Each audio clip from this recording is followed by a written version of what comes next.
How's everybody doing today? Good. Well, we know we've had a good week so far. I think we've gotten a lot of guys back that are, getting healthy and having the opportunity to get reps into practice and starting to develop a little continuity, on both sides of the ball. Certainly have a long way to go. I talked about this the other day.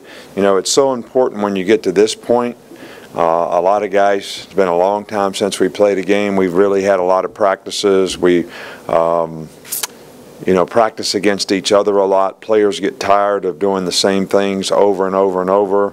But the important thing is that you have the ability to execute and do your job. And, when I look at the film every day, I see not necessarily a lack of execution when it comes to assignments, but guys being able to fundamentally execute on a consistent basis so they're putting themselves in the best chance to be successful. And I think that's the biggest thing we probably need to improve on, because, players get so result-oriented. If they catch a pass for a big play, that's good. Well, maybe they didn't do it right. Maybe we didn't protect it right.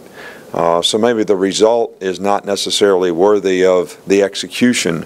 And I think to get the results that you want on a consistent basis, you got to get the fundamental execution right as much as possible. From an injury standpoint, we don't really have any new injuries. Ashawn practiced yesterday and today. Dominic did some things in practice today. Tim Williams is back yesterday and today. I don't think we have anybody that's not sort of practicing at this point. Leon has been able to, we put him on a pitch count, and every day we've increased it by 16 to 24 to 32 to 40. So he's just about ready to go full go the whole practice, and he doesn't really have any problems. I would say that Eddie Jackson is back practicing and doing well, but probably not where he needs to be able to, because he missed a few practices. We're just going to take him one day at a time and see how fast he progresses to see where he gets to. So we will start working on West Virginia specifically tomorrow. Will be like our Monday of game week, so we'll actually get a couple extra practices for them.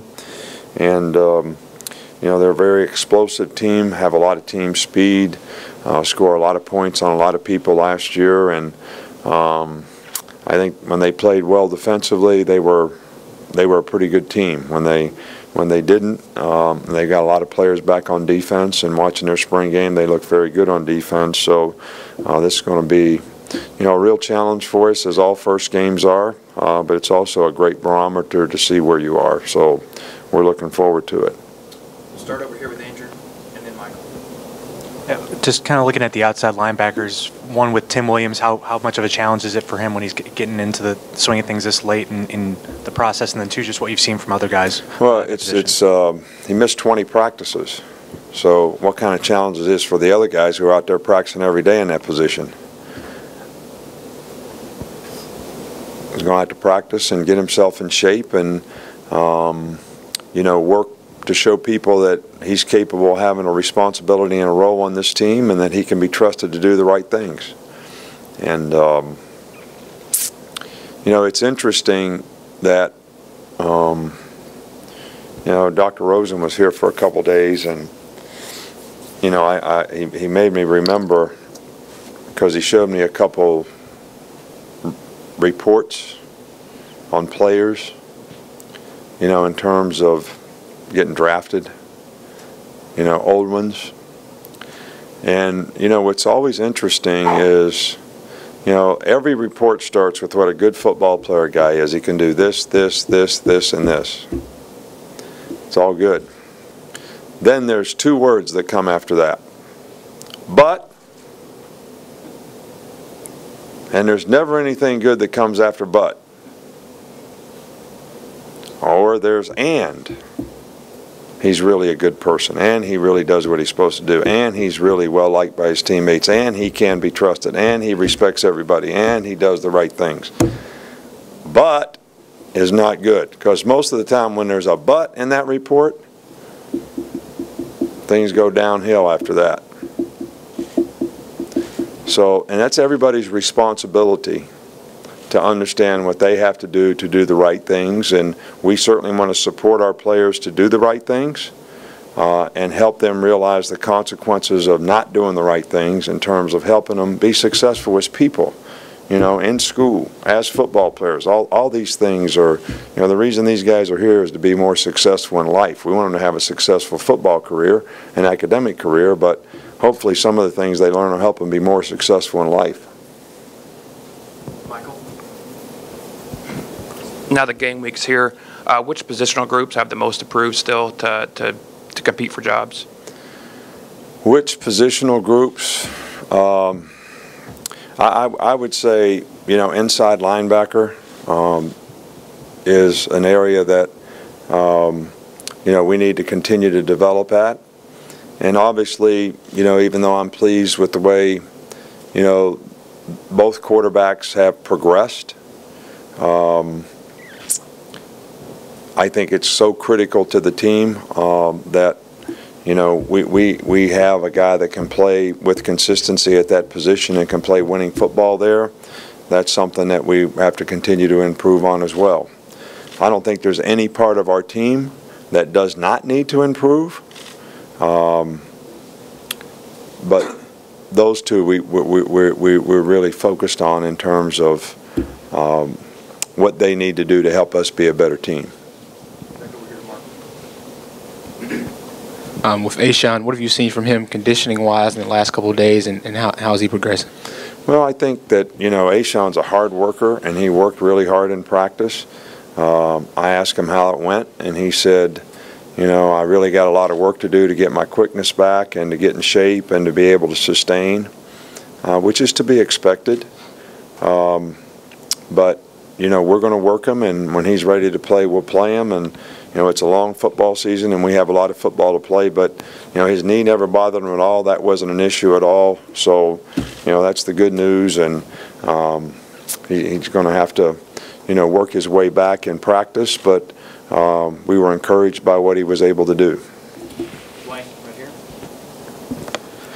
Coach, as far as Coach, as far as true freshman Tony Brown, how has he looked throughout camp, and do you see him being a guy that you can play right away in a nickel situation, or even starting within the first month? Well, you know, Tony's done really, really well. I think, you know, every freshman sort of learns that they have a lot to learn about how to play. You know, in some cases they have to learn how to play with the other people that they play with, you know, to communicate, make adjustments, depend on other people, you know, to help them so that they can do the right things, because, you know, you kind of play a team defense that everybody's got to do their job. And, you know, I'm encouraged by him and Marlon both in terms of, first of all, they've gotten a lot of reps, you know, with Eddie being out. You know, Gino was out for a while. Maurice had to play star, so they got a lot of reps. But, you know, Cyrus and Bradley have had really good camps and played really well, and those guys are offering a lot of competition, and I think that Tony Brown will play. I think he can be a good special teams player, as well as a guy that can contribute for us at corner. But I still think he needs to continue to progress, not get frustrated about what he doesn't know, and to be able to focus on, you know, knowledge and confidence. You know, it's hard to be confident if you don't have knowledge and understanding of what you're supposed to do and how you're supposed to do it. It always scares me when a guy doesn't know what to do, but he's really confident. I mean, I'm saying, that's like not very smart, I don't think. All right, so, but it takes a while for these guys to get it, all right, and then they start playing fast. But, you know, Tony Brown's going to be a really good player, and so is Marlon. Aaron right here. Do you think the depth you have at offensive line this year gives you more options than what you had last year? I know last year you guys had some injuries that you had to deal with.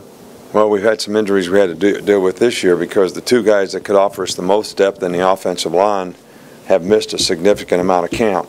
You know, Leon Brown, who probably would have been a starter, and Dominic Jackson, who we thought could certainly challenge for a starting position and offer a great amount of competition to somebody to be a starter, but most certainly would be a really good backup. You know, he practiced, I don't know, 4 or 5 days, or I guess to the first scrimmage, and now he's just coming back, and Leon basically missed a good 2 weeks. So how those guys develop will determine to a large degree the kind of depth that we have in the offensive line. Just what do you think your biggest takeaway has been from these 3 weeks that you've gotten with your team before you really get into game week? I would say the biggest takeaway that I get from this team is I think this team really truly likes each other. I think this team is much more bought into doing the things they need to do to be successful.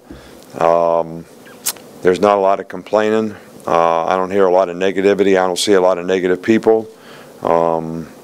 And I think that's always a good sign. Now, do we have better players? Do we have better players at all the right positions? I think that's something, you kind of see, as you play and you compete and see how guys play in games. And will we have the right team chemistry to overcome adversity and sort of be the kind of relentless competitors you need to be to sustain the season, in our conference? All those things remain to be seen. But that's the thing that I would say that I am most encouraged about, is the way they go about their work and what they try to do. Last one right here for Ken. I wanted to ask you about Trey DePriest. That was another pitch count guy for part of this camp. Was he still able to affect some of these other guys at his position? I'd say Trey is, I think the biggest issue with Trey right now is he's probably pretty close to 100% from an injury standpoint. But based on the time that he missed, his conditioning is not what it needs to be, and I can't see far enough down the road on our schedule to know when we'll play a team that gets in a huddle. So if you're not in really good condition on defense, you're going to have a hard time sustaining and playing well. So I would say that's the biggest concern that I would have for him, is his conditioning, continue to improve his conditioning so that he can play, this pace of play and be able to sustain. Thanks, Coach. All right, thank you.